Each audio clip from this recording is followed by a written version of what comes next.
Good evening tonight. This is Libertas coming from places unknown in rural Mississippi. I'm on the road this week, but tonight is a very special night in the history of America. So I wanted to make sure that I gave a shout out to the country tonight for whoever could come on with us. And April 19th was called, from this date will be marked the liberty of the world. July the 4th wouldn't happen on July the 4th if it wasn't for April the 19th. The Constitution wouldn't be in 1787 without April the 19th of 1775. But to begin this tonight, we'll do it like the founding fathers did with everything they did. We'll begin it with prayer. Father, thank you for your blessing, for giving us this country. Thank you that we can restore it back once again to where we're unified under God. We are one nation under you and your guidance. Thanks for the things that I can share with these wonderful men tonight and the rest of the country. And thanks that as we pray together across this country that our prayers get answered when any two or more agree on anything. We thank you for giving us the privilege to be Americans and this is our day and our time to protect our God-given rights in this land. In the name of Jesus Christ, amen. On April the 19th of 1775, an event that is known around the world as the shot heard around the world was fired. From that point in history, everything changed. Once blood is shed, there's no turning back. Up until that point, America had been fighting with the British basically since the Pilgrims left England and went to Holland. And then when they came over here, England was more than happy to get rid of everybody that came over here. And they left us completely alone, fight our own wars, make our own treaties with the Indians, cut our own trees down to build our own houses. Next thing you know, that we're the biggest economic engine that the world had ever seen, especially in the maritime industry. We built the fleets of the world, mostly up in New England, because of our pine trees and our carpenters and all those things. And so British decided they wanted a piece of the action, but they wanted to tell us how we were going to, basically how we were going to manage our own affairs. And we just said, no. We came over here to be free, and we've always been loyal to the king, but you can't mandate what we do in any way, shape, or form, what we don't assent to. And so, believe it or not, the American Revolution was started because of mandates. And so we're having mandates now, and the American people are waking up because we don't want to be told what to do. So I'm going to narrate from a novel that I wrote called A Tale of Two Cannons. And we haven't published it yet because we just haven't found the right publishing house, but I might self-publish it on my own anyway. But I will tell you this, that book is in the hands of HBO Films right now, and they're trying to decide whether they want to do a feature film or a miniseries. So you can keep that in your prayers as well. So I'm going to share a screen here, and we're going to get started. And I can't see the dadgum thing, so it's not coming up. I had a picture, but it's not showing up on my screen.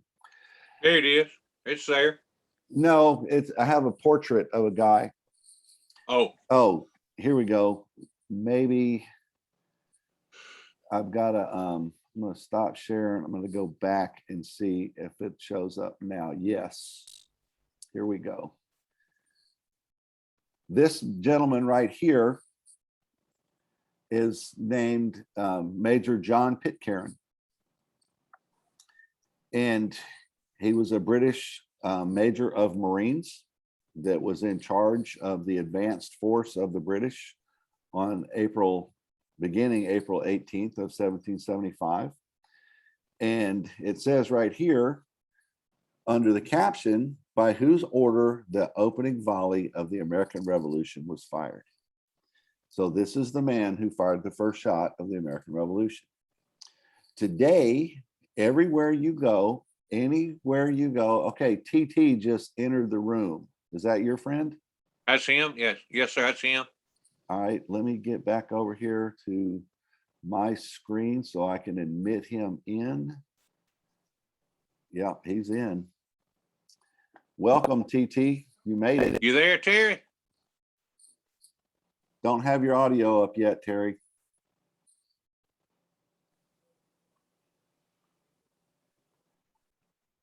There's a little button you can click to hit your, there you go. Your mic's on now. Say something, Terry.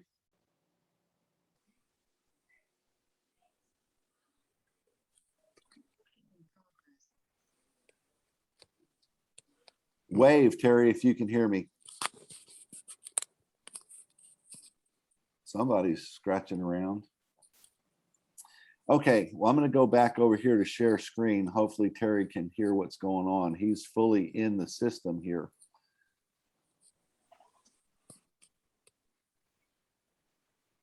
So I'm going back to the share screen. Major John Pitcairn was the one who fired the first shot of the American Revolution. And I have access to his weapon. Everybody in America, and the History Channel just did a huge series on the American Revolution. Yeah, there's Terry coming on with audio now. Should be up and running, Terry.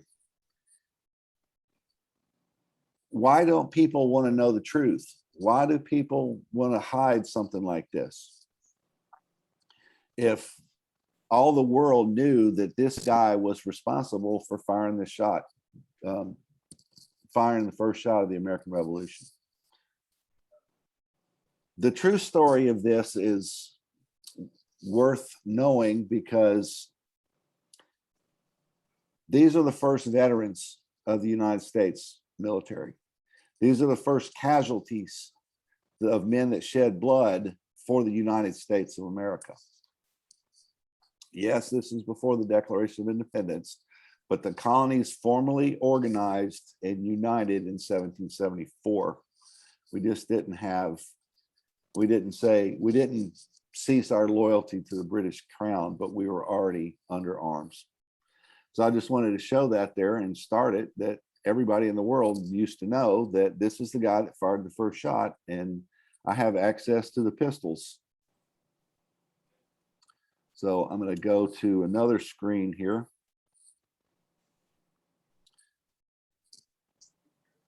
These are excerpts from my award-winning book on the development of America. It's called In God We Trusted, the U.S. Constitution and the Restoration of America.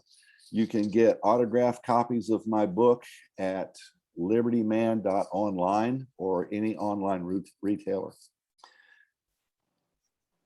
It goes into minute detail exactly how America was built and exactly who screwed it up and exactly how we should, the only way it is that we can fix it.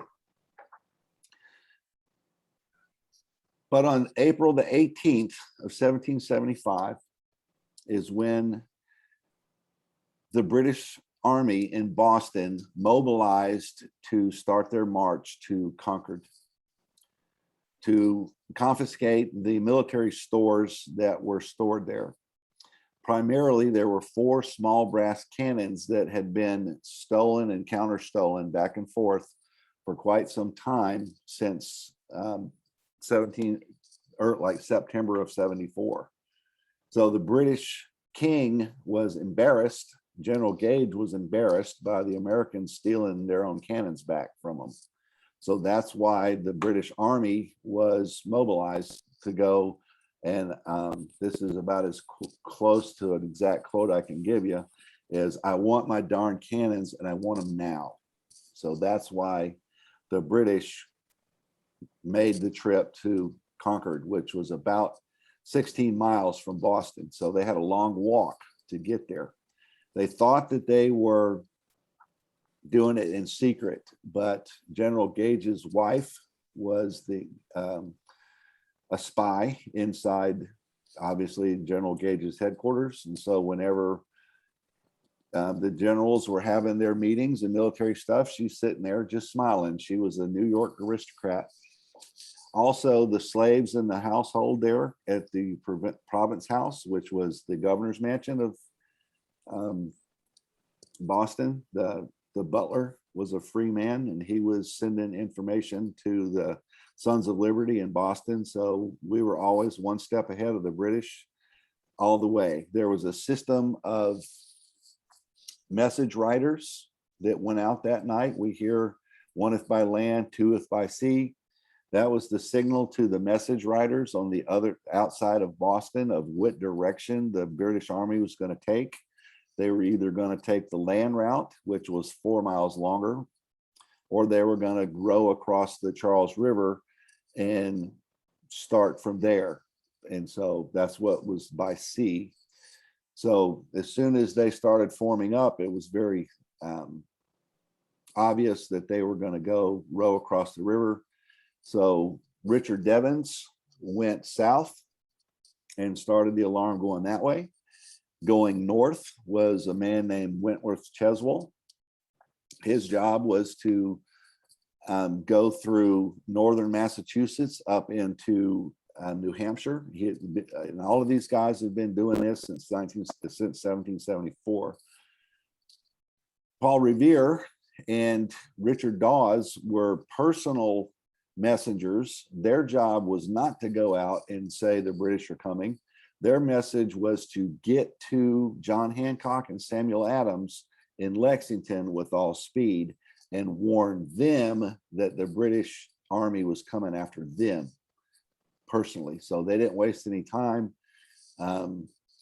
knocking on doors or alarming the militia like we've been told. They did, as a consequence of their ride, alert some, but most of them had already heard about it from the normal circuit riders, which there were hundreds that went out that night, just like Pony Express, just going through the whole system. And so by the end of April 19th, there was approximately 10,000 American militiamen surrounding the British in Boston because of those men. That's a story that's not been told. So we're going to jump fast forward here because I don't want to take too darn long with this, but this is the interesting part of the story. There were approximately 800 special forces of the British Army that were in this column. You had what was called the light infantrymen, which we would call pickets. They would march on the outside of the columns, and they would also be in the front of the battle. And they were almost like scouts and flankers. The other component of this were the grenadiers. They would be the heavy infantry. They were none of these guys were the normal, what they called regular infantry. They had specialized things. The grenadiers were the biggest men. They were the best at the bayonet in the hand-to-hand combat. So they wanted the fastest and the biggest of the army available. Now, Major Pitcairn was a Marine. He knew nothing of infantry tactics. He was chosen to be second in command because of his amiable personality. He was a PR guy, so he knows nothing about infantry drills. And the only military action that he knew of as a Marine was repelling boarders from the ships. So he didn't know infantry tactics. That's going to play a pivotal role when we get to the shooting. Anyway, Paul Revere riding Brown Beauty. We actually have the name and the sales record of that horse. That was one of the fastest horses in Massachusetts. When he got to Lexington, he warned John Hancock and Samuel Adams and a man named Jonas Clark. Jonas Clark was the head political guy in Massachusetts. He's the one that Samuel Adams and John Hancock went to for counsel. We don't hear anything about Jonas Clark because his title was Reverend. Reverend Clark mobilized his men's Sunday school group, head by Captain Parker. There was about 130 of them on the rolls, and when they went out and rang the bell and fired the warning shot, the people knew what to do. And so at about 1 o'clock in the morning, the Lexington Militia, all 180 of them, reported for duty. And they were standing there in the cold in April in New England and wondering what to do. All they knew was that the British had left Boston. They didn't know the road they were taking. There were 3 different routes that they could take, but they knew if they were taking the route through Lexington, they would have to go right past their city green. So they're marshaled on the city green. After about an hour of hearing no news from anywhere, Captain Parker said to the men to go home, get some sleep, stay close, stay within the call of the drum. If you live too far out in the country, stay with some friends or relatives, but I'm going to go over here to the bar. And 50 of them went to the bar, the Monroe Tavern, which is still there. And you can see the bullet holes in the tavern itself today. So anyway, Paul Revere went from there to Concord. Well, he was captured halfway to Concord by the forward scouts of the British, and some other people were also captured. And when those forward scouts for the British were interviewing those guys, the first group of guys that were captured told the British that there were 1,000 militiamen marshaling at Lexington Green. Paul Revere, who they knew, they said, Paul Revere told them there were 500. So that causes some problems for these 240 British light infantry, because they had split forces to go faster through the night than the grenadiers. So, but nobody knows anything. So as they are coming back, when they get that intelligence, they're coming back and trying to get through Lexington unannounced, they hear a volley fired. So they cut the reins of the prisoners, which was Paul Revere, and they flew through the town of Lexington as fast as they could go to get the intel to the British Army coming up. So they would succeeded in doing that. And when they found Major Pitcairn in the lead column, they told him 2 miles ahead of you, there's between 500 and 1,000 militiamen waiting for you. So Major Pitcairn is thinking, they're ready to attack, but we're under orders not to start anything. So they continue on the way. 4:30 in the morning, Captain Parker wakes up or decides, let's reform the militia and discuss what to do, because we haven't heard anything, because all their scouts have been captured at this point. So Major Parker calls his drummer, William Diamond, to 14-year-old, to beat call to arms. So I don't know if they still do the same drum calls and stuff like that in the military today, but a call to arms is a little bit more serious than just assembly. A call to arms is to line up for battle. Now, these are militia. These aren't trained, well-trained, seasoned soldiers. But anyway, that's the drum call that they did. And there was also a signal gun fired to alert the militia to reform. The British column was a half a mile away at that point. So when Major Pitcairn hears a call to arms and an alarm gun go off, he takes that as a call to war. that these guys are lining up to fight. And he's expecting between 500 and 1,000 to his 240. So he orders his men to stop a half a mile from Lexington Green. Neither group knows anything about the other group. Major Pitcairn orders his soldiers to load with powder and ball. He was under strict orders to not fire the first shot by the British general. But once he ordered his men to load their weapons with powder and ball instead of just the bayonet, that was a fatal flaw. Anyway, when they started to come together again, Captain Parker sent out one last scout. So how long does it take for a horse to gallop a half a mile, see the British Army a half a mile away at another bar, and turn around and come back that half mile to the Lexington Militia that were just beginning to form? Out of this 130, at this point, there's only 38 on parade. Major Pitcairn tells Major Pitcairn tells the head of the scouts, a guy named Major Mitchell, I want you to take three of the companies around the right of the church. I'm going to take the other two companies around to the left of the church.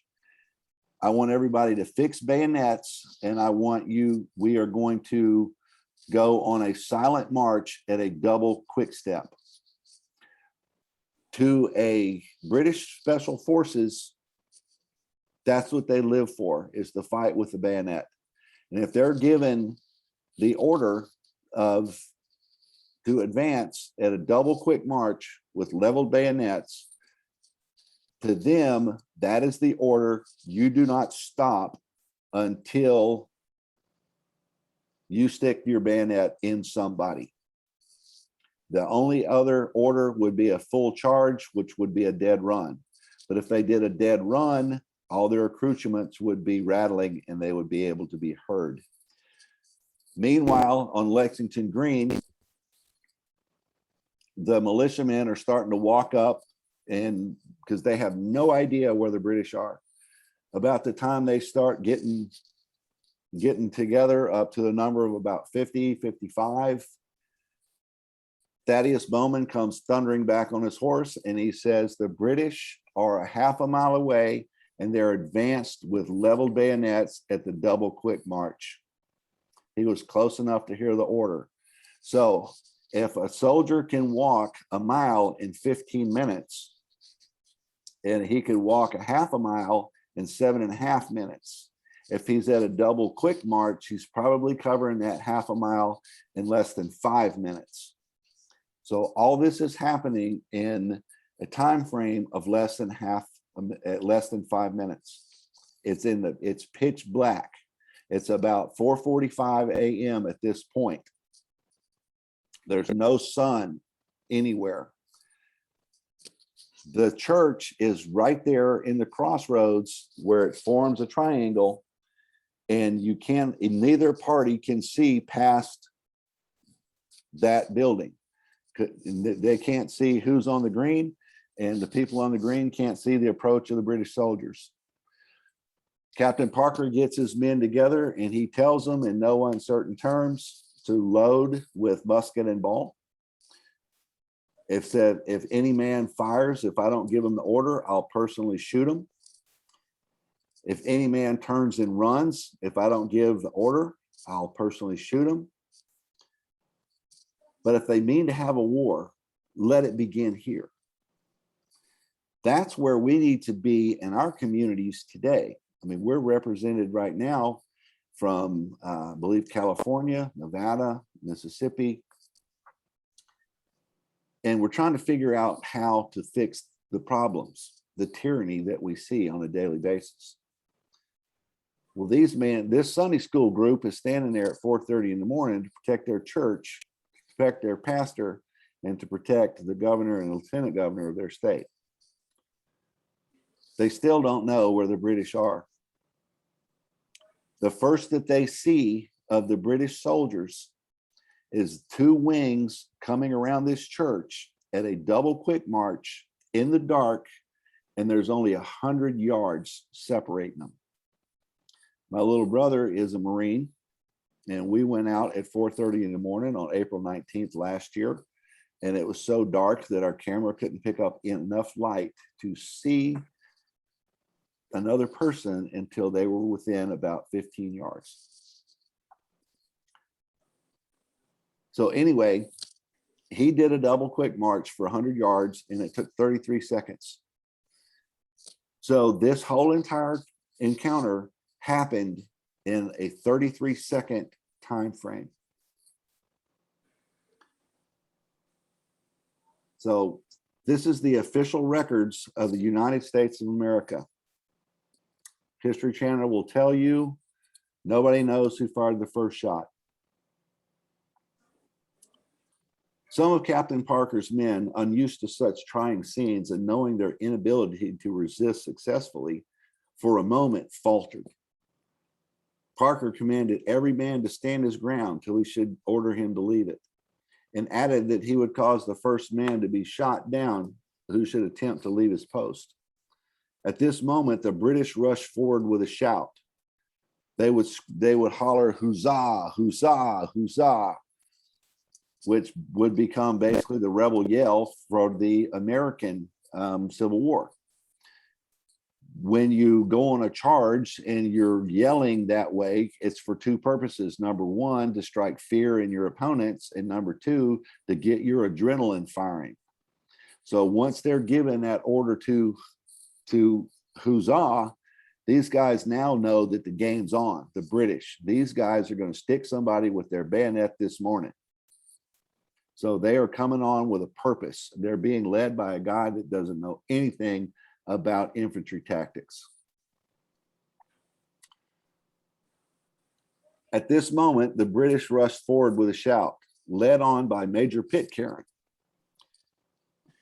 He exclaimed, "Disperse, you rebels, lay down your arms and disperse."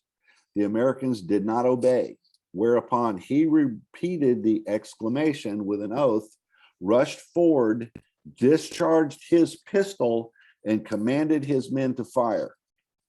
A few guns were discharged, but no execution was done. The Americans, supposing that they were loaded only with powder, stood their ground, but did not return the fire.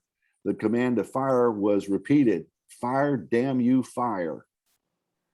And a general discharge from the front rank followed with fatal effect. The Americans, seeing some of their numbers killed and wounded, hesitated no longer as to their right to resist, and several of them immediately returned the fire of the British. Jonas Parker, John Monroe, and Ebenezer Monroe, and some others fired before leaving the line. Captain Parker, seeing several of his men fall and the British rushing upon his little band from both sides of the meeting house as if to surround them, ordered his men to disperse. But he never gave the command to fire. They did so, but as the British continued firing, several of the Americans returned the fire after leaving the field. Then another thing shows that here Major Pitcairn led the advanced troops, discharged his pistol. Here again, he discharged his pistol and brandished his sword, ordering his men to fire. He approached nearer, discharging his pistol and ordering his soldiers to fire. He discharged his pistol and ordered his men to fire.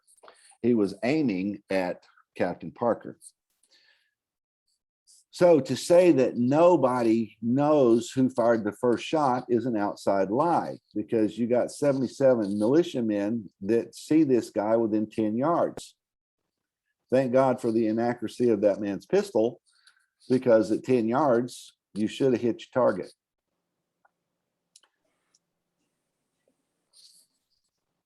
This was a slaughter. The Americans had 25% casualties within the first 3 minutes. The British, thinking that they are approaching 500 to 1,000 men had no other choice but the element of surprise.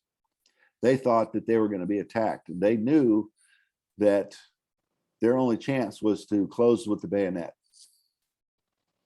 The Americans, on the other hand, were as far away from the road as they possibly could get to allow the British to march past, but to resist them if they tried to get down that road that wasn't the road to Concord to protect their pastor and their leaders. So it was just an absolute chaotic event. After the battle was over, the dead and wounded lay on the ground, and you could only tell where they were by the steam that was coming up from the holes in their body.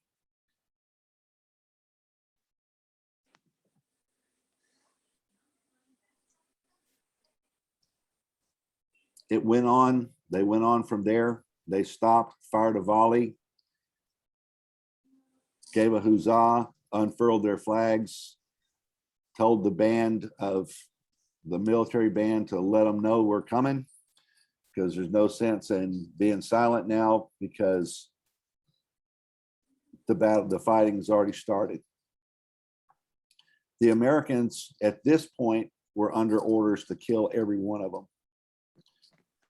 because God says in the Old Testament, if you're going to go to war, go to war.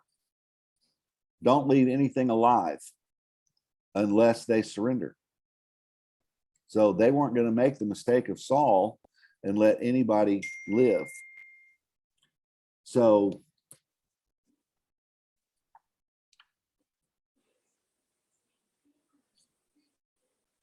that's what happened. But from that point on, when the British came back through every little town, the militias were waiting for them. And so they had a 16-mile gauntlet of fire all the way back to Boston.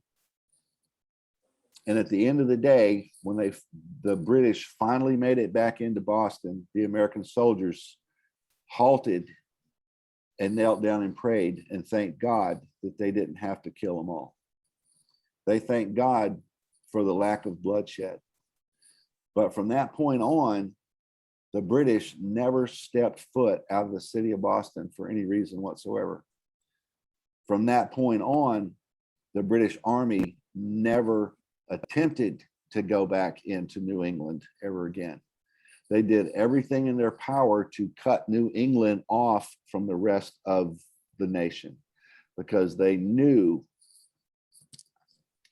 and their own politicians told the Parliament, we cannot beat these people. And then these officers here also wrote letters back to England and made a report.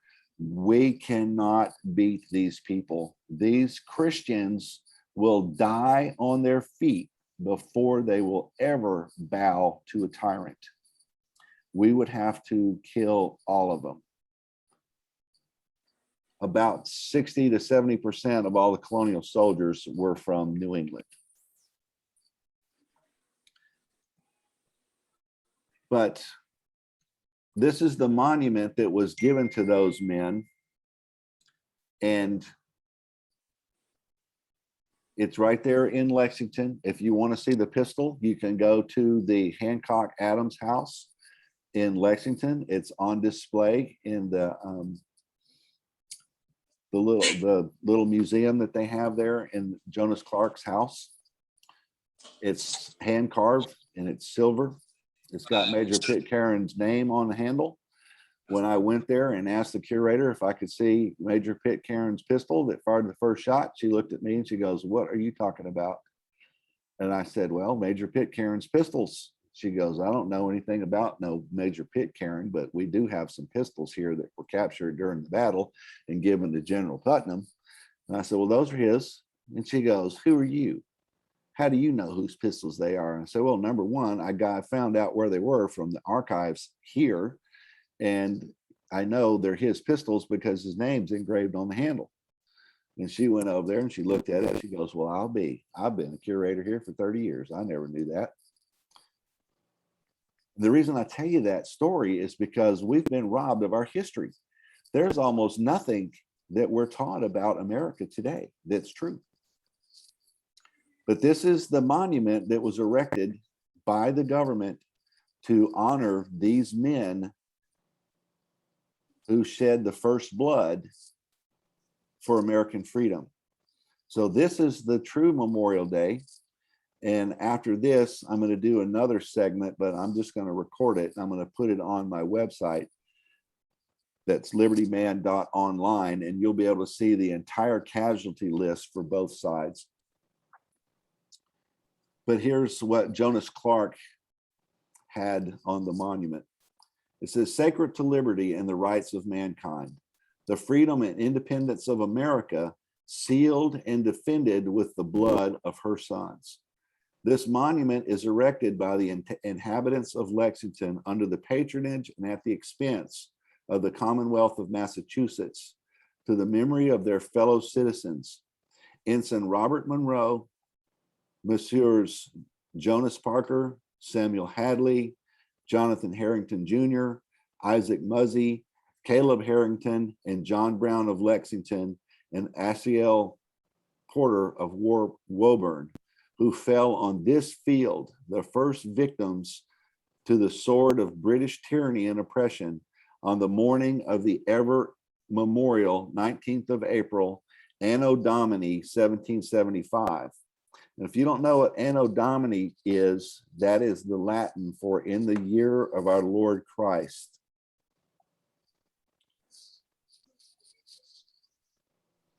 That's very important to know because we're taking somebody to task here in the state of Mississippi for removing that from the title of the date for our state constitution. The die was cast. The blood of these martyrs in the cause of God and their country was the cement of the union of these states, then colonies, and gave the spring to the spirit, firmness and resolution of their fellow citizens. They rose as one man to revenge their brethren's blood at the point of sword and to assert and defend their native rights. They nobly dared to be free. The contest was long, bloody, and affecting. Righteous heaven approved the solemn appeal. Victory crowned their arms, and the peace, liberty, and independence of the United States of America was their glorious reward. Built in the year of 1799. To celebrate the 50th anniversary, General Marquis de Lafayette made a tour through there. And this is what he said. He's speaking in the third person, but he says, the general with great sensibility and expressed his warmest thanks for the flattering attention he had received from the people of Lexington. The satisfaction and pleasure he felt in standing upon the soil consecrated by the blood of patriots to the glorious cause of freedom throughout the world, and the high gratification he experienced in beholding the surviving remnant of that historic band. There were 14 survivors of that battle present 50 years later, which here inaugurated that resistance to tyrants, which is obedience to God. The flag back there with my family crest on it has that motto: resistance to tyrants is obedience to God. That's what we need now. We need to have that resistance, that same resistance, knowing that resisting tyrants is obedience to God. It's not that we go out and start a war. It's not that we go out and slaughter people in the streets. But blood's already been shed. We know that. We've seen it. We know people that have been wrongly injured in the last few years. There's no turning back for us men. This is what we need to do. We need to stand and never bend, never break, never run, because it's our generation's turn to resist tyrants. It's our turn to be that men's Sunday school group that will stand on Lexington Green and take a full volley. so that our kids and our grandkids can have the future that we had as kids. I mean, all of us are older guys. And I got 3.5 grandkids. I don't want them growing up in the world that we have now. It's not even close to what we had when I was a kid. But if we don't take a stand now, what future are they going to have? They're going to have none. It's going to be over. One of the things that we don't know about the militia, it says right here, the Second Amendment, a well-regulated militia being necessary to the security of a free state. We do not have an organized militia like they had on April 18th and 19th, to where at a moment's notice, the entire citizenry could stand with weapons supplied by the government to kill the tyrants that came to take them.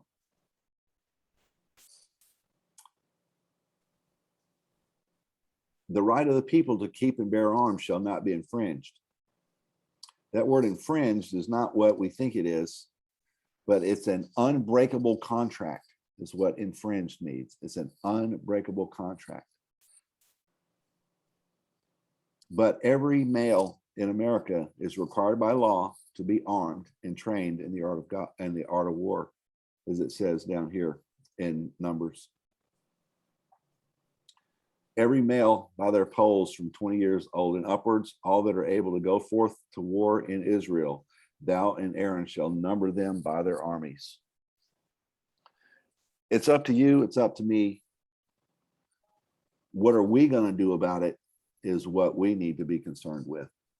I'm here. I'm available to people for whatever you need or want. If you go to my website, you can get copies of my book. This was my book that I was reading from here. Many of those sources that I was reading there were from Europe. So the whole world knew who Major Pitcairn was and who fired the first shot. Details matter. Details matter. Nobody knows that it's the government's responsibility to make sure its citizens are armed, because it's a moral check on the government. They take away our arms, we have no moral check against the government. So if somebody's running for office and they want to legislate something about guns, if you knew what the legal definition of a Bill of Rights is, then you would know that it's off limits to the government. An elected official who has sworn an oath does not have the right to talk about an item in the Bill of Rights over a cup of coffee at Starbucks. That's the legal definition in the dirt road idiot terms. If you're an elected official, you can't talk about the Bill of Rights in any way, shape, or form. And we are trampled every day, every minute by somebody trying to do something that they're not allowed to do. And they get away with it because we, the people, don't know what we're supposed to do as a people. So my organization's here to help people learn these things. If you have any question about anything in the Constitution whatsoever, send me an email. I will give you the original documents that tells you exactly what that clause in the Constitution means, where it came from, how it came to be, and what it literally means in the words of the Supreme Court of the United States, the original Supreme Court of the United States. So you'll be armed and ready to go to fight toe to toe in a legal battle that's very simple to win if you know your rights, if you know the Constitution for yourself. You can put the daggum thing in your shirt pocket, right? How complicated can it be? We've allowed it to happen to ourselves. And so, you stand on your city green, I'll stand on my city green, I'll come to your city green, and I'll come to anybody's city green and teach whatever. We're here to serve, and I'm a small fish in a big pond, and we're in this thing to win it, and we do have the resources for everything. So take advantage of what we have to offer. It's free. And hopefully I'll see y'all again sometime in the future. And thanks for coming on. I really appreciated having some viewers for this dry run tonight. So I'm gonna Stop